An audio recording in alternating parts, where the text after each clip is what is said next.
10 people, murdered across 17 years. He bound them. He tortured them. He killed them. And then, he named himself.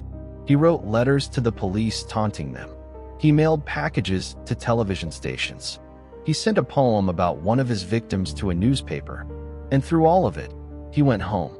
To his wife. To his children. To his church. Dennis Rader, compliance officer, church president, grandfather, had murdered 10 people in Wichita, Kansas between 1974 and 1991. And nobody knew. Not his wife of 30 years. Not his children. Not a single neighbor on his quiet suburban street. Then in 1991, he stopped. No more murders. No more letters. No more packages. BTK simply vanished. For 13 years, Wichita held its breath. And then, in 2004, he came back. This is where the story ends. And it ends because of the one thing Dennis Rader never planned for: his own need to be famous. After the murder of Dolores Davis in January 1991, Dennis Rader disappeared from the case entirely. No letters, no packages, no bodies. The BTK task force quietly scaled back. Detectives who had devoted years to the case retired. New ones came in who had grown up hearing about BTK as a ghost story, a legend, a cold case that might never be solved. The file was never officially closed, but it gathered dust, and Wichita, slowly, cautiously, began to breathe again. During those 13 years, Dennis Rader lived what appeared to be a completely unremarkable life. He and Paula remained married. Their children grew up and moved out. Rader became a grandfather. He retired from his job as a Park City compliance officer. He remained active at Christ Lutheran Church. He was elected president of the church council, a position his congregation gave him freely because they had no reason not to. He hunted. He fished. He took photographs. To everyone who knew him, he was a retired man living a quiet Midwestern life. But the darkness had never gone anywhere. He would later tell investigators that during those 13 years, he continued to fantasize, continued to identify potential targets. He described driving through neighborhoods, watching routines, making plans he never acted on. The compulsion never stopped. He just stopped acting on it, until something pushed him over the edge again. January 2004. The Wichita Eagle published a story marking the 30th anniversary of the Otero family murders. It revisited the case, the investigation, the years of dead ends. It discussed BTK, where the case stood, whether the killer was even still alive. It was honest journalism about an investigation that had never produced an arrest. Dennis Rader read that article, and he did not like what he read. The article treated BTK as history, as something that had happened, past tense, a cold case, a mystery filed away alongside other unsolved crimes from decades past. To Dennis Rader, now 58 years old, retired, a grandfather in Park City, this was unacceptable. He had committed 10 murders. He had written letters. He had given himself a name. He had made an entire city afraid for 30 years. And the world was moving on without him. He could not allow that. So he picked up a pen. March 2004. A package arrived at the offices of the Wichita Eagle. Inside was a letter. And inside that letter were items that had never been made public. Photocopies of Vicki Wegerle's driver's license. Photographs taken at her crime scene. A photograph of her body. Items that only one person on Earth could possess. The killer, BTK, was back. The Wichita Police Department's response was immediate. A new task force was assembled, led by Lieutenant Ken Landwehr, a veteran detective who would become the face of the investigation's final chapter. Landwehr understood something important from the very beginning. BTK had come back because he wanted attention. He wanted engagement. He wanted the city to be afraid of him again, to chase him again. So the task force made a calculated decision. Engage carefully. Acknowledge the letters publicly. Confirm details he asked them to confirm. Create the impression that they were willing to communicate with him. What they were really doing was setting a trap. They just didn't know yet what would spring it. Over the following months, BTK sent an extraordinary volume of communications. Packages attached to traffic signs, letters in mail slots, cereal boxes left in parking lots, padded envelopes mailed to television stations. Each one contained something disturbing: drawings, writings, descriptions of past murders, references to future plans. He wrote about victims by name. He drew images of his fantasies. He described what he called projects, his word for planned future kills. He also asked questions. In one letter, he asked directly, could a floppy disk be traced back to him? The task force, through a carefully worded public response, told him no. A floppy disk could not be traced. It was a lie, and Dennis Rader believed it. February 16, 2005. A package arrived at KSAS-TV, a Fox affiliate in Wichita. Inside was a purple floppy disk. On it was a Microsoft Word document, another communication from BTK, consistent with the dozens he had been sending for the past year. Investigators immediately sent the disk to their forensic team. What they found on it broke the case wide open. Every Microsoft Word document contains invisible metadata, digital information embedded automatically by the software. Information the user never sees. In 2005, most people had no idea it was there. This metadata includes the name of the person who last edited the document, and the name of the organization linked to the software license used to create it. When investigators examined the metadata on BTK's floppy disk, they found two things. The document had last been saved by a user named Dennis, and the software license was registered to Christ Lutheran Church. Those two data points, a first name and a church, were enough. Investigators cross-referenced them immediately. Christ Lutheran Church, Wichita, Kansas. Who was associated with that church named Dennis? The answer came back without hesitation. Dennis Rader, president of the church council, Park City, Kansas. Investigators pulled every piece of public information on him. His age, 59. His employment history, compliance officer, Air Force veteran. His location, Park City, the same suburb of Wichita where he had lived for decades. He had been in Wichita in 1974, in 1977, in 1985, in 1986, in 1991. He had been there the whole time. But they needed something biological, something that could place Dennis Rader at the crime scenes without any room for doubt. They needed DNA. Investigators learned that Dennis Rader's daughter, Carrie, had received medical care at a Kansas State University health clinic. Through a court order, they obtained biological material from that medical record. They used it as a familial reference. The logic was simple. If the DNA preserved from BTK crime scenes was consistent with the biological material of Dennis Rader's daughter, then Dennis Rader was BTK. The comparison was made. The results came back. The match was confirmed. 31 years of investigation crystallized into a single name: Dennis Lynn Rader. The man who had murdered 10 people and walked free through 5 decades of marriage, through his children's childhoods, through retirement and church presidency and grandchildren, had been identified. Dennis Rader left his house in Park City and drove toward a routine destination. He had no reason to believe anything was wrong. He had been careful for 31 years. He had managed his secrets through everything. He had sat in church and led meetings and cited residents for code violations. He had been invisible, but not anymore. Law enforcement had been watching him for days. They had the DNA match. They had the floppy disk. They had the metadata. They had everything they needed. They stopped his vehicle on a road in Park City. Officers approached. Dennis Rader was placed under arrest, handcuffed, read his rights, put in the back of a police car. By multiple accounts, he was quiet at first, controlled. Even in the moment of his arrest, the moment 31 years of freedom ended, he was managing himself. And then he reportedly asked one question. He looked at the officers and said, "Is it the floppy disk?" Those 5 words told investigators everything. He already knew. On some level, he had always known the disk was the risk.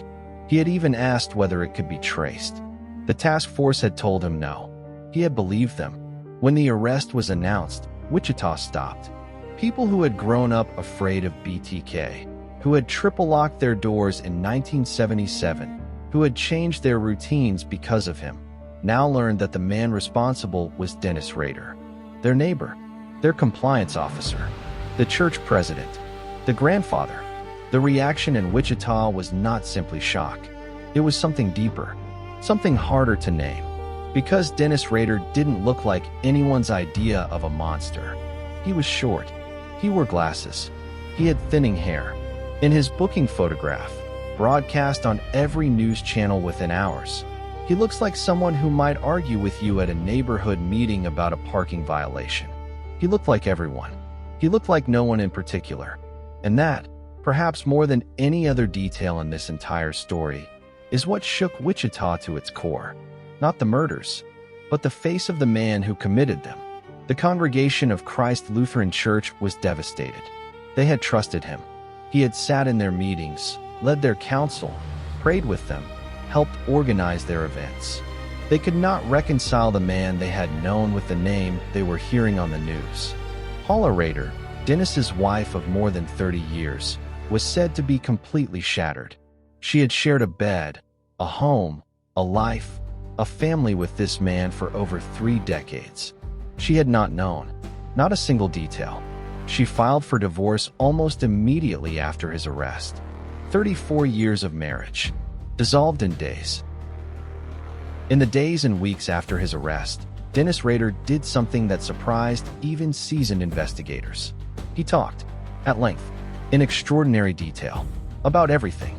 He described each murder, the planning, the approach, the method. He named his victims with a strange familiarity, as if he had thought about them every day since their deaths. Which, in a sense, he had. He used clinical language, psychological terminology. He called his compulsion Factor X. He described his dark side as a separate entity, almost like a condition he had been managing rather than a series of deliberate choices. The investigators interviewing him were experienced professionals, but many described the experience as uniquely unsettling, not because of the violence, but because of the tone, the flatness, the composure, the almost businesslike way he narrated the deaths of 10 people. The confession also resolved one of the most painful unresolved threads in the entire case. Vicki Wegerle, murdered in 1986.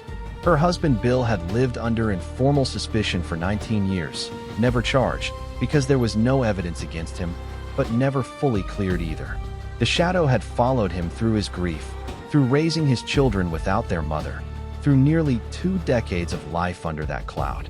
When Dennis Rader described the Wegerle murder in full detail, the fake telephone repairman badge, the gun, the cord, Bill Wegerle was formally and completely cleared. 19 years. 19 years of living under suspicion for a murder he did not commit. It ended with the confession of the man who actually did it. June 27, 2005. Dennis Lynn Rader appeared in Sedgwick County District Court and entered guilty pleas to 10 counts of first-degree murder. In Kansas, the death penalty had been reenacted in 1994 after his last murder in 1991. It could not be applied retroactively. Dennis Rader would not face execution. He knew this. Some investigators believe this awareness, that the worst outcome was life in prison, was part of why he felt safe coming back in 2004. Judge Gregory Waller asked Dennis Rader to describe, in his own words, what he had done, and Rader described it. Standing at a podium in an orange jumpsuit, in a flat and controlled voice, he narrated each murder. He provided dates and addresses. He corrected the pronunciation of victims' names. He described the death of 9-year-old Joseph Otero Jr. He described what he did to 11-year-old Josephine Otero in the basement of her own home.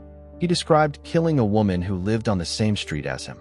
He did all of it without visible emotion, without tears, without any of the reactions that every human being in that room expected to see. The courtroom was completely silent. In the gallery sat the families. The Otero children, who had come home from school on January 15, 1974, and found their family, who had waited 31 years for this moment. Kevin Bright, who had been shot twice in the head and somehow survived. who had lived for 3 decades knowing his sister Catherine's killer was still free. Bill Wegerle, finally cleared, sitting 6 feet from the man who killed his wife. The children of Shirley Vian, who had been locked in a bathroom, banging on a door they could not open, while their mother was killed on the other side. They had all waited, and now they were here. At the sentencing hearing, the family spoke. Charlie Otero stood before Dennis Rader. He was no longer the 15-year-old boy who had come home to find his family. He was a man in his 40s. He had built a life in the shadow of that January morning. He had carried his family's story through decades of investigation, through years without answers, through the slow erosion of hope that a cold case produces. He looked at Dennis Rader, and he spoke. He spoke about his mother, his father, his 9-year-old brother, his 11-year-old sister. He spoke about what it means to grow up knowing that the man who murdered your family was walking free, was living in the same city, was breathing the same air. He spoke about 31 years. Kevin Bright spoke about Catherine. He spoke about being 19 years old and being shot twice in the head and waking up in a hospital to learn that his sister was dead. He is 51 now, and the man who had done it was standing 6 feet away. Other families spoke, each one with their own specific grief, each one with their own version of the weight that Dennis Rader had manufactured. Through all of it, Rader sat with that same controlled composure.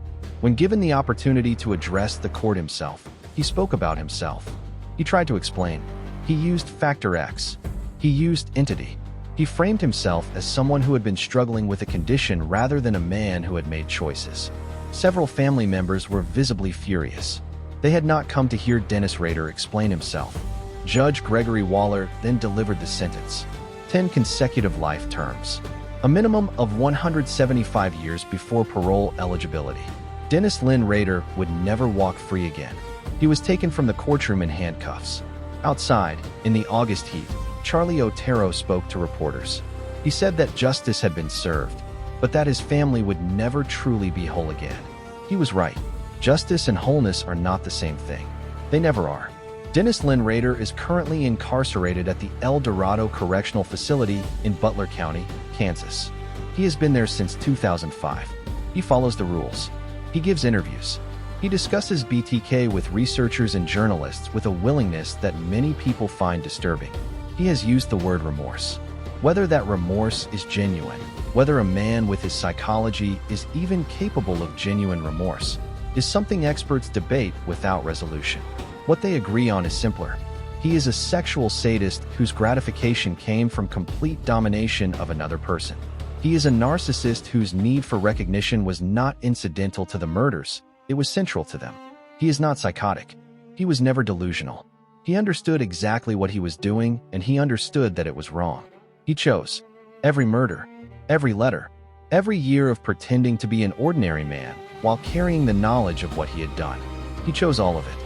The psychological framework explains the shape of those choices.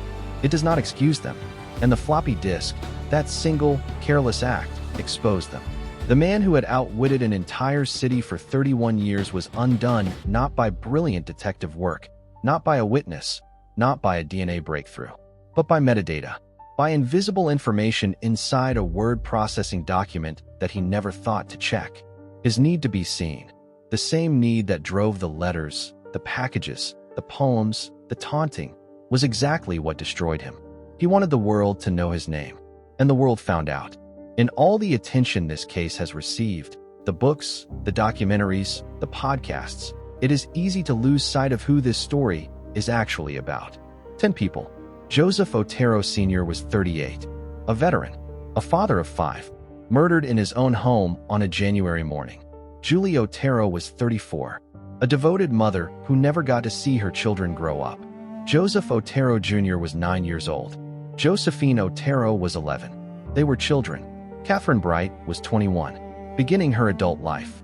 Shirley Vian was 24, a mother, her children banging on a bathroom door they could not open. Nancy Fox was 25, a young woman with everything ahead of her, reported to the police by her own killer. Maureen Hedge was 53. She may have waved hello to the man who killed her from her own driveway. Vicki Wegerle was 28, a pianist, a wife and mother. Her husband spent 19 years under suspicion for her murder. Dolores Davis was 62, a grandmother who deserved to grow old. 10 complete human beings. 10 lives with histories and personalities and people who love them and futures that were stolen. They are the reason this story matters. Not Dennis Rader. Their names deserve to outlast his. Dennis Rader will die in the El Dorado Correctional Facility. He knows this. Paula rebuilt her life in private. Their children did the same. Kevin Bright is still alive, the only person known to have looked BTK in the face and survived. Bill Wegerle, cleared at last, has continued with the knowledge that the truth, when it finally came, cost him 19 years. The Otero family has continued. Charlie and Carmen have spoken publicly, advocated for victims, made sure their family is remembered as people and not just as case numbers. Dennis Rader once said he wanted the world to know his name. He got his wish. But the names that matter are not his. They are Joseph, Julie, Joseph Jr., Josephine, Catherine, Shirley, Nancy, Maureen, Vicky, Dolores. Those are the names we carry. Those are the names that outlast him. If this is the first BTK video you've watched, you've only seen half the story. Part 1 covers everything that happened before this. The Otero family murders. The first letters. The decade of silence. The 7 murders that came before the floppy disk. The investigation that almost went cold. It's the part that makes this ending hit the way it should. The link is right below this video. And if this documentary gave you something, if it made you think, if it made you feel the weight of those 10 names, share it with someone. These victims deserve to be remembered beyond the people who already know their story. Subscribe if you want more documentaries like this one. No fluff, no speculation, just the real story, told the way it deserves to be told. We'll see you in the next one. Dennis Lynn Rader, sentenced August 18, 2005. 10 consecutive life terms. 175 years minimum. He remains at El Dorado Correctional Facility, Kansas. He will never be released.